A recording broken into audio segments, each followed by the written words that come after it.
Hello and good morning all of you. स्वागत आहे तुमचं मेगाबीट एज्युकेशनच्या यूट्यूब चॅनलवर. तर चला बघूया आजचे वोकॅब्युलरीचे words, one word substitutions, idioms and phrases आणि misspelled word. So first word आहे आपला फर्मली. फर्मलीचं काय डेफिनेशन आहे तर in a way that uses steady power or strength, म्हणजेच दृढतेने एकदम निश्चित करून पक्क जे असते, ओके, घट्टपणे, त्याला काय म्हणतो आपण फर्मली. एकदम चिकाटीने जो प्रयत्न असतो फर्मली, त्याला फर्मली असं म्हणू आपण. In a way that uses steady power. Steady power एकदम चिकाटीने, कुठेच आपण जर अभ्यास करायला बसत आहे, एकदम उठत नाही आहे, चिकाटीने अभ्यास करत आहे, स्टेडी पॉवरनी करत आहे किंवा स्ट्रेंथने करत आहे, त्याला आपण काय म्हणू फर्मली. तर फर्मली म्हणजे काय होते मराठीमध्ये? ठरवून, दृढतेने, पक्क,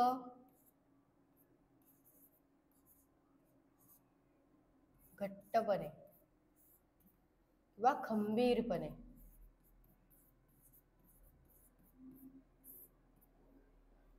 चिकाटीने सुद्धा म्हणू शकतो आपण, आणि ठामपणे. ओके, सो फर्मली म्हणजे काय होते? एकतर ठामपणे करणे, पक्क होऊन करणे, चिकाटीने करणे, दृढतेने करणे, दृढ निश्चय घेणे आणि करणे, घट्टपणे करणे किंवा एकदम चिकाटी लावून करणे, त्याला आपण म्हणू फर्मली. सिनोनिम्स काय आहे फर्मलीचे? Securely, thoroughly, fast, solid. आणि अँटोनिम्स आहेत चेंजेबली, इनडेफिनेटली, मूवेबल आणि फ्लेक्सिबली. ओके, सो हे आहेत सिनोनिम्स आणि अँटोनिम्स कशाचे? फर्मलीचे. नेक्स्ट वर्ड बघूया. नेक्स्ट वर्ड आहे डेप्रिसिएशन. डेप्रिसिएशनचं काय मिनिंग आहे? A reduction in value or an asset over time. म्हणजे टाईमनुसार त्यांचे जे ॲसेट आहे किंवा व्हॅल्यू आहे ते काय होतं? रिड्यूस होत आहे. Due in particular to wear and tear. म्हणजे काय होत आहे? उतार चढाव चालू आहे. म्हणजे डेप्रिसिएशन म्हणजे जास्तीत जास्त होते कमी होणे, त्याला काय म्हणू आपण? डेप्रिसिएशन म्हणजे एकतर किंमत कमी होणे, कसं काय होत आहे? Over time, time to time त्याची जी व्हॅल्यू आहे, त्याची जी किंमत आहे ते कमी होत आहे, त्याला आपण डेप्रिसिएशन असं म्हणू. तर डेप्रिसिएशन म्हणजे काय होते मराठीत? किमतीत उतार, मूल्य घट होणे, घसारा, मूल्य किंवा किंमत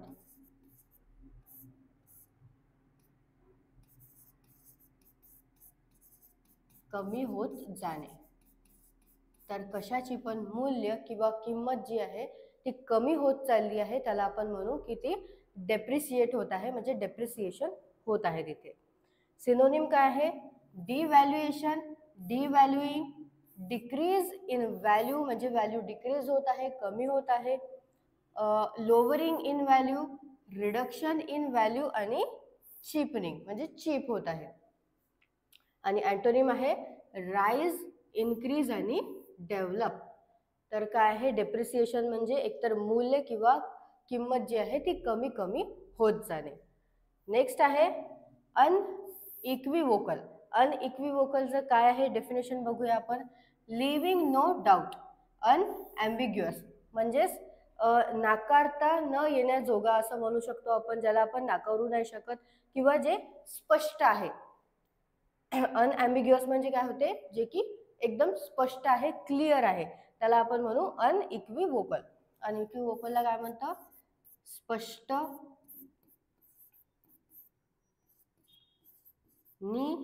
निसंदिग्ध,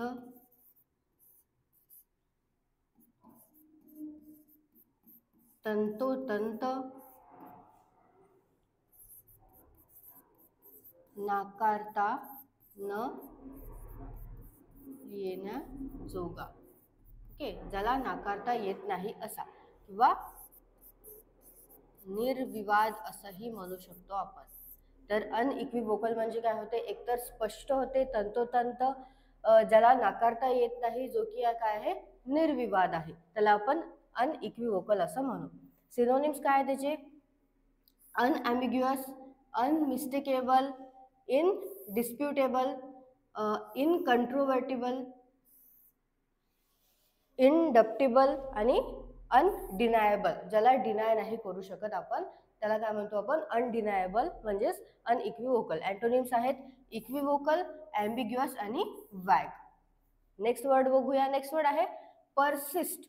परसिस्टचं मिनिंग काय आहे? डेफिनेशन तर कंटिन्यू इन अन ओपिनियन और course of action in spite of difficulty और अपोजिशन. म्हणजेच विरोध किंवा अडचण येत आहे तरी पण काय असणे? ठाम असणे, त्याच्यावर ते चालू ठेवणे. म्हणजेच टिकून ठेवणे, चिकटून राहणे किंवा चालू ठेवणे. अडचण येत असो किंवा ते काही त्याच्यामध्ये विरोध होत असो तरी पण. तर परसिस्ट म्हणजे काय होते? टिकून राहणे, टिकून राहणे किंवा चालू ठेवणे.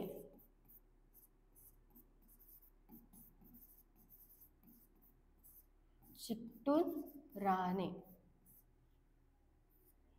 किंवा आपण काय म्हटलं होतं आधी की विरोध किंवा अडचण जरी येत असली तरी चालू ठेवणे, चालू राहणे. ओके. सो परसिस्टचे काय आहे synonyms? Persevere, continue, carry on, go on, keep at it, keep on, keep going, keep it up, not give up. म्हणजेच गिव्ह अप न करणे, चालूच ठेवणे किती पण अडचणी आल्या तरी, त्याला आपण म्हणू परसिस्ट. आणि अँटोनिम्स काय आहेत? अबॅन्डन आणि स्टॉप. थांबवून देणे हे त्याचं काय आहे? सिनोनिम आहे, अपोजिट आहे परसिस्टचं. नेक्स्ट बघूया one word substitutions. One word substitution मध्ये आहे first lasting for a very short time. म्हणजे जे काय आहे एकदम क्षणिक आहे, तात्पुरते आहे, टेम्पररी आहे, त्याला आपण काय म्हणू? इंग्लिशमध्ये वन वर्ड आहे अफेमेरल. अफेमेरल हे आहे. ओके. प्रोनाउन्सिएशन एकदा आणखी ऐकून घ्या. EPHEMERAL. त्याला इफिमेरल नाही म्हणू आपण, अफेमेरल म्हणू. ओके. अफेमेरल, अफेमेरल असं त्याचं प्रोनाउन्सिएशन होते. EPHEMERAL म्हणजे काय होते? एकतर क्षणभंगूर, क्षणिक किंवा तात्पुरते जे असते, टेम्पररी जे असते, त्याला आपण अफेमेरल असं म्हणू. क्षणिक, तात्पुरते किंवा क्षणभंगूर. यांच्या आपण सिनोनिम आणि अँटोनिम सुद्धा बघूया लास्ट मध्ये, सगळं आपले इडम्स अँड फ्रेजेस वगैरे झाल्यावर. ओके. नेक्स्ट बघूया. नेक्स्ट वर्ड आहे एक्झोनरेट. एक्झोनरेट म्हणजे काय होते? तर release someone from a duty or obligation. म्हणजेच त्याला दोषमुक्त करणे, त्याला निर्दोष ठरवणे, त्याला दोषमुक्त करणे, त्याच्यावरचा भार कमी करणे, भारमुक्त करणे, त्याला आपण काय म्हणू? वन वर्ड मध्ये एक्झोनरेट. EXONERATE, एक्झोनरेट असं म्हणू. तर काय होते एक्झोनरेट म्हणजे? दोषमुक्त करणे किंवा निर्दोष ठरवणे, भारमुक्त करणे सुद्धा म्हणू आपण. ओके. सो एक्झोनरेट म्हणजे होते दोषमुक्त करणे, म्हणजेच कोणाला पण त्याच्या ड्युटीवरून किंवा ऑब्लिगेशन्स वरून रिलीज करणे. नेक्स्ट बघूया मिसस्पेल्ड वर्ड. सो क्रोनोलॉजी हा फर्स्ट वर्ड आहे आपला मिसस्पेल्ड वर्ड मधला. त्यातला करेक्ट स्पेलिंग जे आहे ती आहे ऑप्शन डी. ऑप्शन डी ही आहे CHRONOLOGY, क्रोनोलॉजी. तर क्रोनोलॉजी म्हणजे काय होते?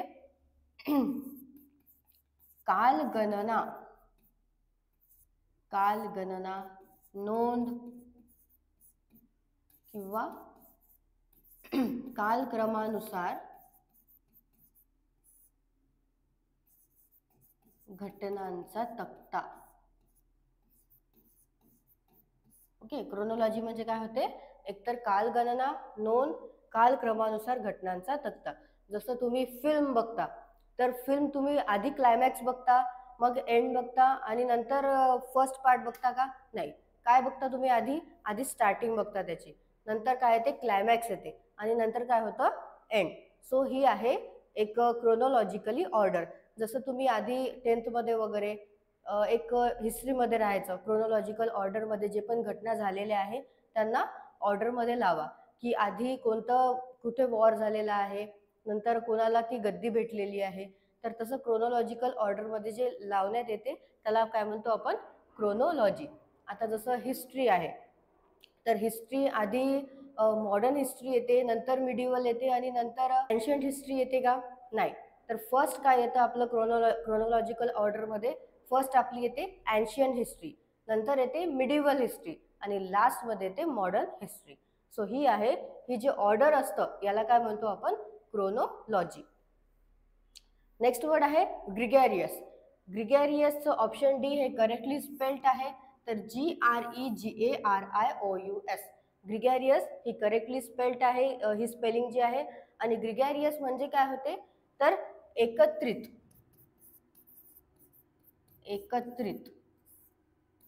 किंवा संगतीप्रिय किंवा आपण त्याला मिलनसार सुद्धा म्हणू शकतो.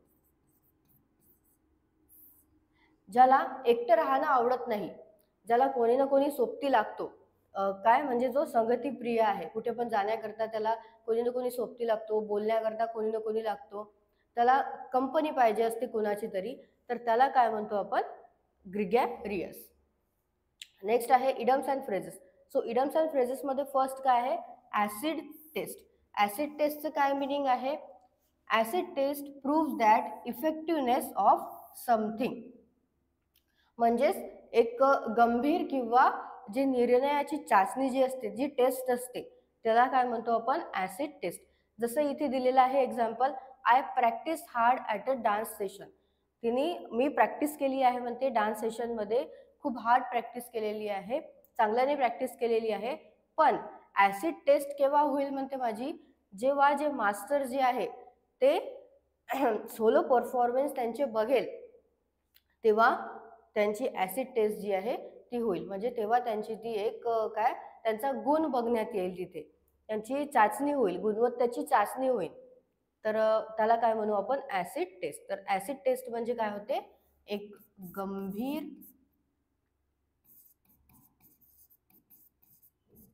किंवा निर्णायक चाचणी म्हणजे टेस्ट. ओके, जसं तुम्ही आता खूप अभ्यास करत आहेत आणि अभ्यास करून काही फायदा नाही जर टेस्टच नाही झाली. कसं माहीत पडेल की तुमची गुणवत्ता काय आहे? तर त्या गुणवत्ताकरता जी टेस्ट होत असते त्याला काय म्हणतो आपण? Acid test. म्हणजे त्याच्यामुळे तुम्हाला माहिती पडते की तुम्हाला किती पर्सेंटेज मिळणार आहेत, किती पर्सेंटेज मिळालेले आहेत, म्हणजे तुमची गुणवत्ता काय आहे त्याच्यावरून ठरते.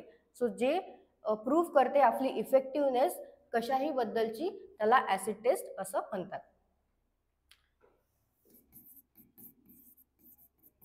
किमतीची किंवा गुणवत्ता निश्चित करण्यासाठी जी चाचणी होत असते, ओके, त्याला काय म्हणतो आपण? Acid test. नेक्स्ट आहे cut the ground from under feet. तर याचं मिनिंग काय आहे? When you cut the ground from under feet someone's feet, you do something which weakens their position. म्हणजेच कोणातरी पेक्षा, आता आपल्या समोर आपला अपोनंट आहे, तर त्याच्यापेक्षा किंवा त्याच्या अगोदर काहीतरी चांगलं करणे आणि त्याला वीक, त्याची पोझिशन जी आहे ती त्याला वीक दाखवून देणे, त्याला काय म्हणू आपण? की cut the ground from under feet. जसे की एक्झाम्पल आहे, when team India hit more than 350 runs in the ODI.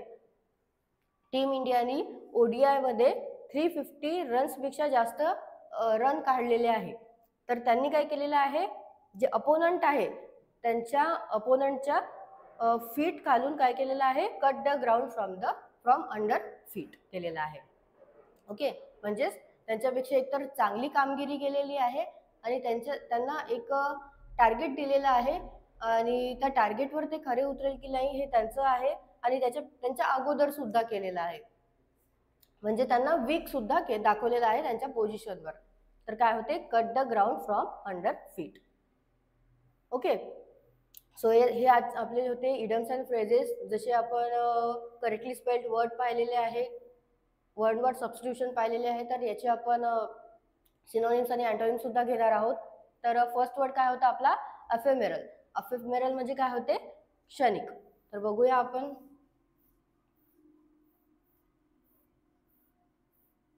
Okay, first word होता आपला एफेमेरल, EPHEMERAL. अफेमेरल म्हणजे काय होते, क्षणिक किंवा तात्पुरते. सॉरी. तर सिनोनिम काय आहे, तर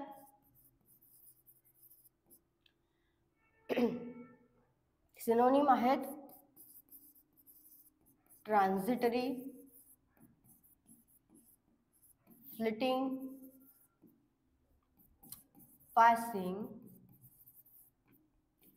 शॉर्ट लिव्ड म्हणजे जे टेम्पररी आहे. ओके, ब्रीफ शॉर्ट मध्ये शॉर्ट, टेम्पररी, फुगिटिव्ह, फुगॅशियस आणि मोमेंटरी. हे काय आहेत, सिनोनिम्स आहेत एफेमेरलचे. अँटोनिम्स काय आहेत, तर आता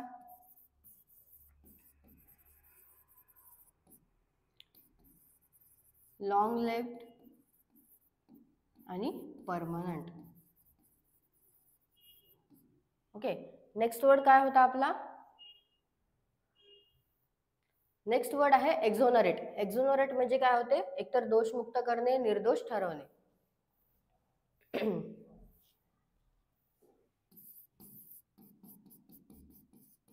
एक्झोनरेट म्हणजे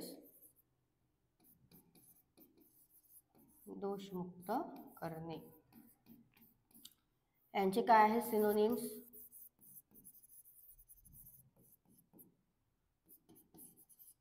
ॲब्सॉल्व, clear, acquit, fine, innocent,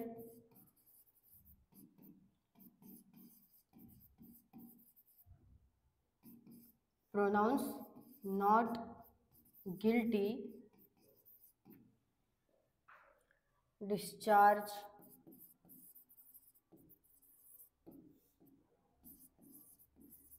release, relieve, free, exempt आणि ॲक्सेप्ट. ओके, हे आहेत सिनोनिम कशाचे, एक्झोनरेटचे. अँटोनिम्स काय आहेत, चार्ज आणि convict, hold to. Okay, next काय बघितलेलं होतं आपण, नेक्स्ट होतं क्रोनोलॉजी. क्रोनोलॉजी म्हणजे काय होते, काळानुसार घटनांचा तक्ता लावणे. आणि नेक्स्ट आहे ग्रिगॅरियस. तर क्रोनोलॉजी म्हणजे काय आहे,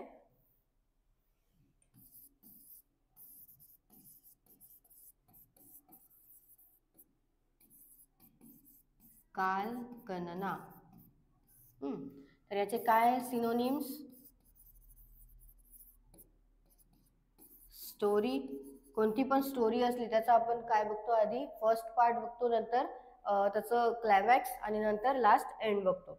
हिस्ट्री, हिस्ट्री पण सेम आहे, जसं मी तुम्हाला सांगितलं. आधी काय येते, एन्शियंट हिस्ट्री, नंतर मेडिवल हिस्ट्री आणि लास्ट मध्ये modern history. Record, account, narration. कोणी पण आपल्याला नरेट करत आहे, काही स्टोरी नरेट करत आहे, तो आधी आपल्याला लास्ट पार्ट तर नाही सांगणार आहे, तर तो आधी आपल्याला काय फर्स्ट पार्ट सांगेल, नंतर मधातला भाग सांगेल आणि नंतर लास्ट पार्ट सांगेल. त्याला नरेशन असं म्हणतात. आणि अँटोनिम्स काय आहे? क्रोनॉलॉजीचे डिसऑर्गनायझेशन,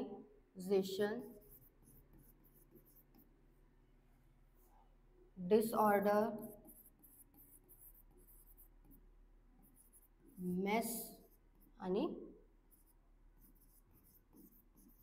कन्फ्युजन. ओके.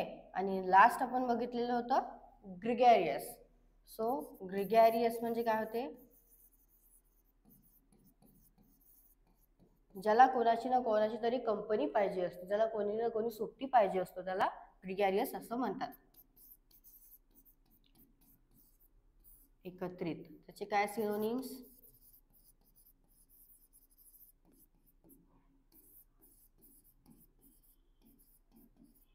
सोशिएबल, सोशल,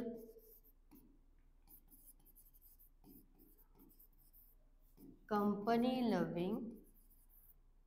आता हे कंपनी लव्हिंग म्हणजे की त्याला कंपनी आवडते असं नाही, तर कंपनी लव्हिंग म्हणजे त्याला एखादा कोणीतरी कंपॅनियन पाहिजे असतो, त्याला सोबती कोणीतरी पाहिजे असतो, त्याला सोबती आवडतं असा त्याचा अर्थ होतो. फ्रेंडली. आणि अँटोनिम्स काय आहेत?